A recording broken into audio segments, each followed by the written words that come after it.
Адамға ең бір оор нәрсе, адамдың дұшманы нәпс. Кімде илім болса, илімділерді нәпсі шайтан соншалық көп болады.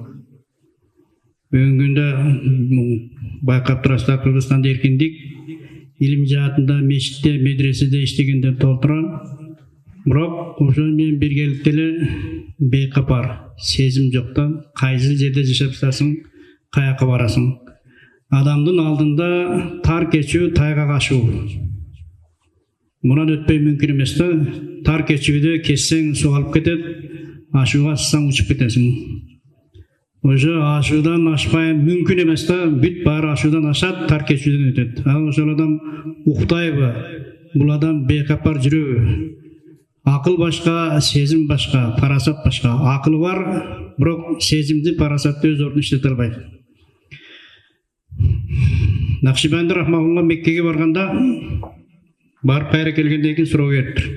Сиз бир таң калыштуу нерсени көрдүңүзбү десе, көрдүм дейт. Мени көрдүңүз десе, Меккеде Кабанын пардасына өзүнө бир аксакал ороп туруп дуа кылып жатат. О Алла, мага дүнүйө бер деп дүнүйөнү сурап турат. Ал эми Минада бир жаш жигит соодада турат. Эртеден кечке соода кылат, жүрөгү Алла менен байланышкан. Мен ушундай таң калыштуу нерсени көрдүм. Бүгүн ушул муну айтуудан максат мешитте турат, бирок максат башка нерседе. Медреседе сабак берет, башка максат. Биз ушу медреседе тургандан кийин акыретте эле максат кылсак, дүнүйө өзү келет. Буга Аллах Таала Кур'анда дагы бир канча аяттарда айткан. Экинчиси Шазили рахмаулла, бул киши да бир тарикаттын негиздеген. Мунун бир шагирти. Бул сөздөрдү мен сиздерге Тафсир Руханиде, Рухул Баяндан айтып жатам да. Бир шагирти Хамза рахмаулланын мөрзөсүнү зиярат кылыш үчүн Меккеге, Мединеден жөнөйт. Анан бир кишини жолдош кылып алат.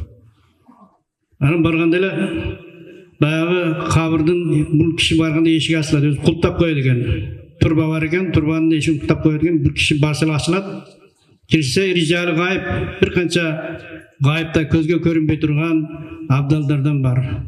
Анан эшитип барган кишиге, сен да ушундай улуу, урматтуу жерге келдиң, тилек кабыл боло турган жерге келдиң. Сен тилегин десе, ал жерде мага Алла ошо алтыным жок эле, алтын бергин деп алтын сурайт.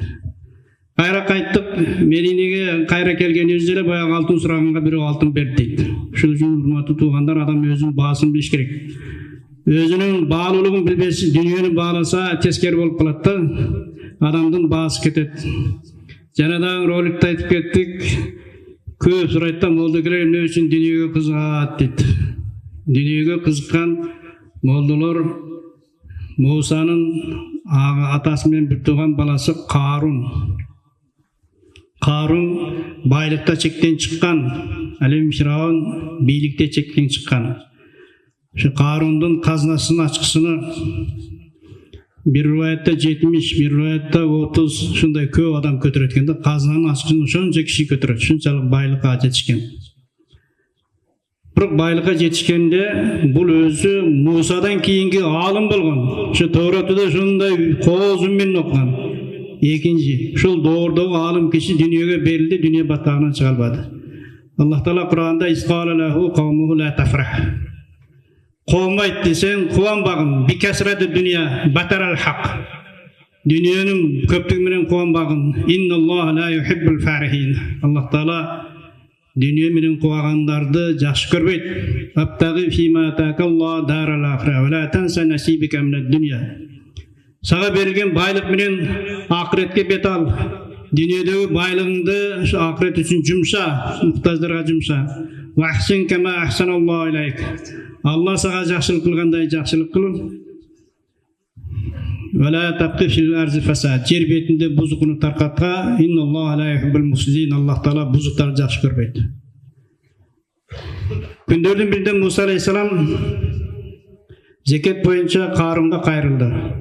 Ал вақтағы зекет 1000 қойға 1 қой. 1000 теңгеге 1 теңге. Азыр 40-қа 1 болса. Анан бұл үйіне барып санаса, бұл 1 миллион қойдан 1000 сом 1000 қой берсе, 1 миллион алтындан 1000 теңге берсе, көп ақша болады екен. Нафсы аға жол берген жоқ, бербеш керек. Анан элге кайрылды. Мусага эмне дейсиңер? Мусага кандай көз карашыңар бар? Менин көз карашым Муса Алланын буйругун айттым деп силердин байлыгыңарды, силердин жериңерди тартып алгысы келип жатат. Десе Карунга коому сиз кандай буйрук кылсаңыз биз ошону аткарабыз дейт. Анда менин буйругум бир бузук аял бар, ойношту кылып жүрөт. Бузук аялды алып келгиле жалдайбыз. Анан Муса шарият айтканы келгенде баягы аял Мусага жала жабат. Аялды алып келгенден кийин ага 1000 алтын теңге, 1000 күмүш теңге жууна турган тазиги дагы алтындан берип, Муса келгенде сен Муса мен менен ойношту кылган деп чыгасың дейт. Муса алейхиссалам келет, ел топтолгондон кийин шариятты баштайт, уурлук кылган, уурлук актаса кол кесилет. Жала жапканга 80 камчы урулат. Ойноштук кылган жигит үйлөнө элек болсо 100 камчы урулат. Эгер аялы балдар үйлөнсө таш менен уруп өлтүрүлөт. Десе Карун, бул мыйзам бизге элеби сизге дагымбы? Мага дагы. Андай болсо паланча аял айтып жатасыз, мен ойноштук кылыптыр десе чакыргыла дейт. Аял келет. Келгенден кийин Муса эскертет. Мен Аллах Тааланын алдында сага эскертип коеюн, алдынан коркуп болгон сөздү айттым дегенде аялга Аллах Таала жүрөгүнө коркунуч салат. Бул Алланын пайгамбары эмне үчүн мен уят кылам? Болгонун айтайын деп, мен Муса менен ойноштук кылган жок, мени Карун жалдады. Мага ушундай нерсени берем деп айтты. Дегенде Муса алейхиссалам түздөн түз саждага барды. О Аллам, мен ушунчалык акыйкатты айтсам мага ушундай жала жабабы? Ушунчалыкта акыйкатка тескери каралайбы? Дегенде Аллах Таала сага жерди баш ийдирдим. Жерге кандай буйрук берсең, жер сенин буйругуңду аткарат. Муса алейхиссалам Карунду колдогондор калсын, Карунду колдогондор алыстап качсын дейт. Ушунда Карунду колдоп 2 киши калат. Жерге буйрук берет, жуткун дейт. Жер багыректен жутат. Дагын жуткун дейт, тизеден дагын жуткун дейт, көкүрөк дагын жуткун дейт, ушуп жутуп кетет. Мусага канча рет жалынды, Муса кайткан жок. Айтат муфассирлер, ушунда Карун Мусага жалынбастан Аллага жалынганда мүмкүн калып калат деген. Карунду жер жуткандан кийин Карун азыр шу күнгө чейин өзүнүн бою канча сантиметр болсо ошончо жутат, кыямат күнгө чейин жутуп кете берет муну.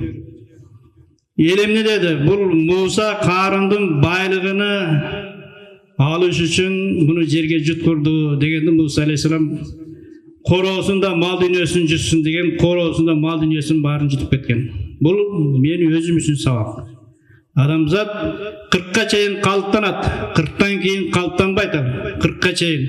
Ошол үчүн 40ка чейингилер дүйнөдөн жүз кайтарсаң дегени эмгектенбей деген сөз эмес.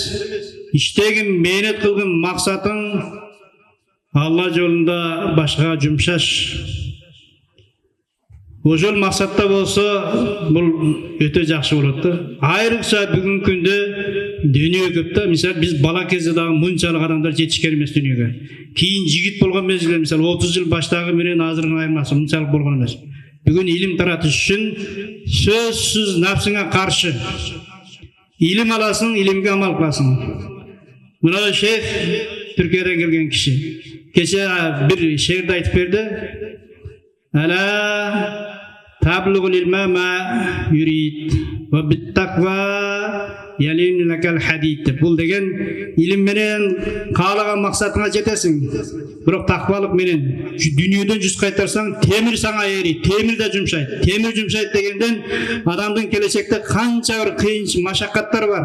Ошонун баардыгын илим менен жеңбейсиң, таквалык менен, жүрөктөн жүз кайтаруу менен жеңесиң. Өмүр бою аялдын, баланын кулу болуп өтүп кетесиң болбосо, айрыкча илимдүүлөр. Ушуга илимге амал кылып, дүйнөдөн жүз кайтарсаң, дүйнө келет. Арабтардын макалы "Мен талаба рахата нафсихи, иштанабал асам. Аман талаба рахата банихи, рахимал айтам." Айттык го, дүйнө максат ушул. Ким тынч жашайын десе, дүйнөдөн качсын. Şu dünya jasasıyla güne kavatatta hübbü dünya rası kulli hatiyatın. Dünyanı jahşı görüp bardık katanın başıda, bardık kataga şunu adal deyip birinci şeytan aldı. Adallı soda kıdırat, anam bar varamga kirip ketken öz bilbey kılat.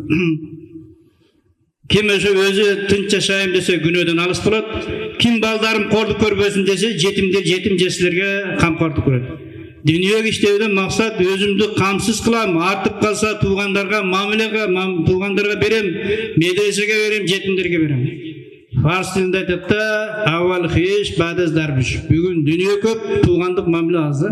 Kırgızça aldın ala jakınga, andan keyin jakırga. Bere turgan bolsоң birinci jakınga ver, andan keyin jakırga ver.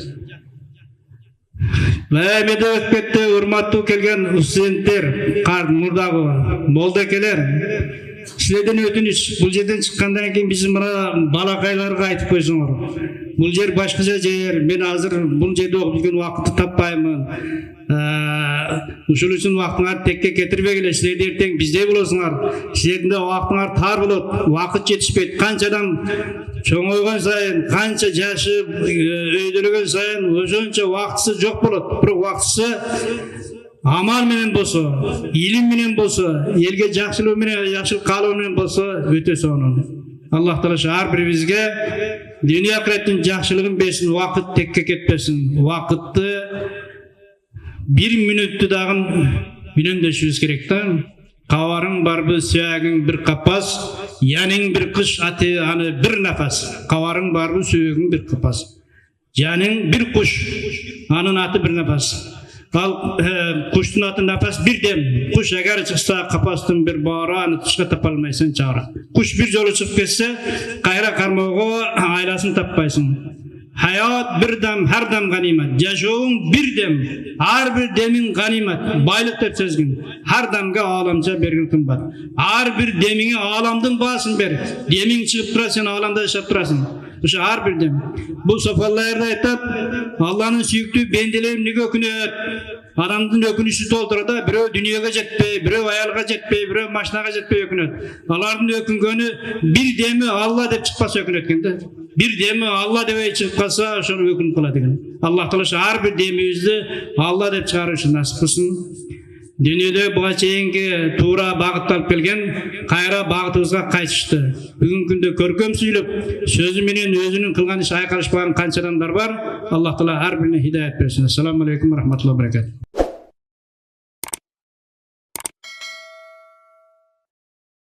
Салам достор, сиздерге эң акыркы үлгүдөгү заманбап смарт шакекче тесмесин, тагыраак айтканда акылдуу тесмени сунуштайбыз. Келиңиздер, жакыныраактан таанышып көрөлү. Шакекче бармак үчүн ыңгайлуу жасалгаланган. Ошол эле кезде ар кандай түстөрү бар жана дизайны эң мыкты үлгүдө жасалгаланган. Тесменин кутусунда болсо USB кабель жана заряддоочу куту бар. Bluetooth аркылуу атайын тиркеменин жардамы менен иштейт. Тесменин интерфейсинде саат жана Bluetooth байламта маалыматы көрүнүп турат. Ар бир тесме тарткан сайын тиркемеден көрүнүп турат. Ошол эле кезде 33 жол тартканда 1, 66 жол тартканда 1 жана 99га жеткенде 1 вибрация болуп, сизге эскертүү келип турат. Андан сырткары бүгүн канча зикир тарттыңыз, аны көрсөтүп турат. Ошол эле кезде тесменин интерфейсин оодоруп алсаңыз болот. Мындан сырткары тиркеме намаздын убактыларын жана кыбланын координатын көрсөтүп берет. Смарт тесмеси ибадатыңыз үчүн эң эле ыңгайлуу.